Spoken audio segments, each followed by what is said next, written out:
মাছগুলোকে উল্টে দেবো।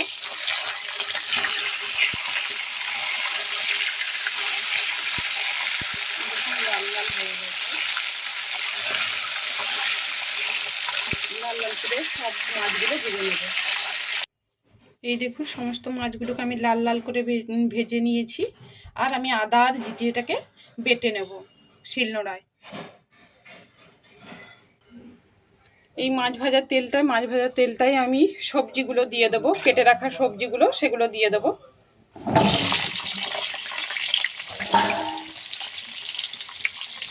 কেটে রাখা সবজিগুলোকে ভালো করে ভেজে নেব লাল করে।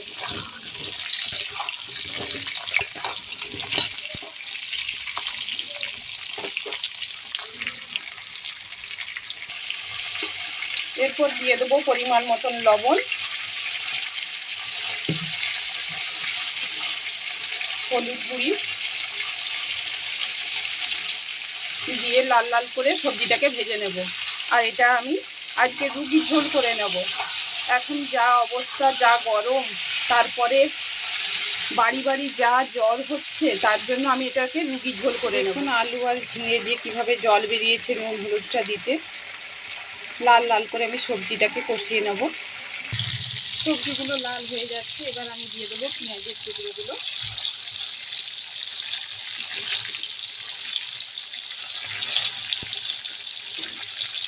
পেঁয়াজের টুকরোগুলো দিয়ে ভালো করে নেড়ে আমি কষিয়ে নেব। ঝিঙে দিয়ে জল ছাড়ছে।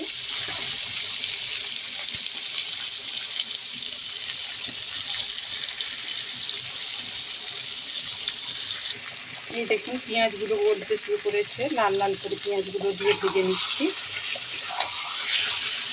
এরপরে দিয়ে দেবো টমেটো বাটা। টমেটো আমি বেটে রেখেছিলাম, টমেটো বাটাটা দিয়ে দেবো।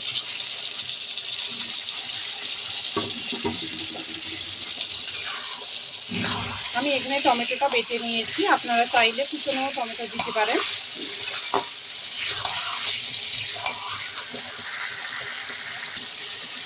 আর দিয়ে দেব লঙ্কা গুঁড়ি।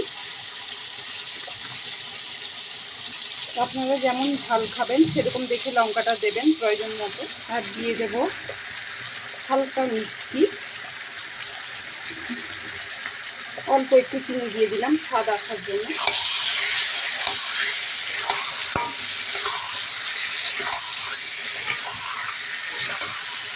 এরপরে দিয়ে দেবো আমি আদা জিরে বাটাটা।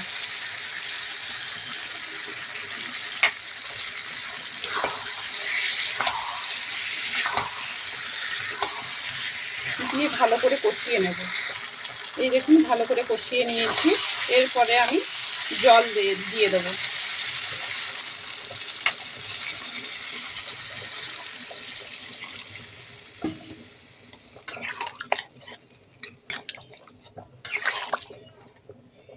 কি সুন্দর হয়েছে। এবার আমি প্রত্যেকটা ভাজা মাছকে দিয়ে দেব, মাছগুলো দিয়ে দেব।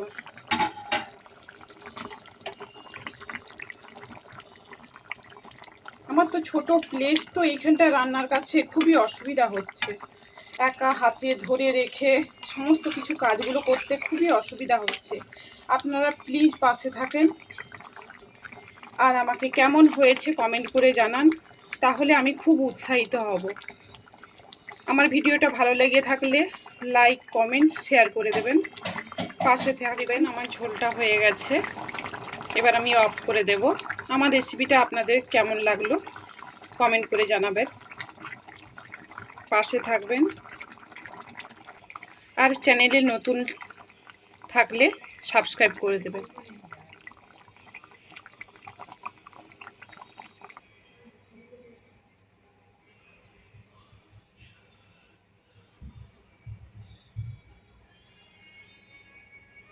খুব সুন্দর হয়েছে।